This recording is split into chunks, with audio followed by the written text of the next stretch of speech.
শুভ সন্ধ্যা। আজকে তো বৃষ্টি ওয়েদার, তা বৃষ্টি ওয়েদারে অন্য কিছু একটু ভিডিও করছি। দেখো কত সুন্দর সবুজ আর সবুজ, আর এই উপরটায় চলে এসেছি। চলো বেশি বকবক না করে আজকে যে মানে টেস্টি খাবারটা করছি তোমাদের সাথে শেয়ার করি। দেখো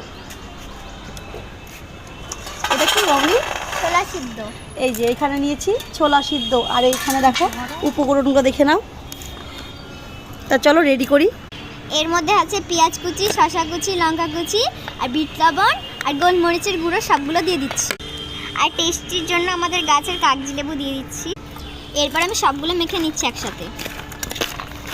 আর সত্যি কথা বলতে এই ঘরে ধরো সবারই কম বেশি ঘরে এগুলো থেকেই থাকে। তোমরা বাড়িতে ট্রাই করো, দেখবে একদম সত্যি কথা বলতে এই বৃষ্টি ওয়েদারে ঝিমঝিম করে বৃষ্টি পড়ছে, আর এই যে সব গাড়ি ঘুরে যাচ্ছে, খুব ভালো লাগছে। তোমরা একটু ট্রাই করো, বেশ ভালো লাগবে। আমি একটু আগে ট্রাই করি, আমার তো একদম সত্যি কথা বলতে জিভে জল চলে এসছে। আগে মামনিকে দিব নাকি? না, তুমি খাও। দারুণ। তা ভিডিওটা বেশি বড় করছি না, টাটা।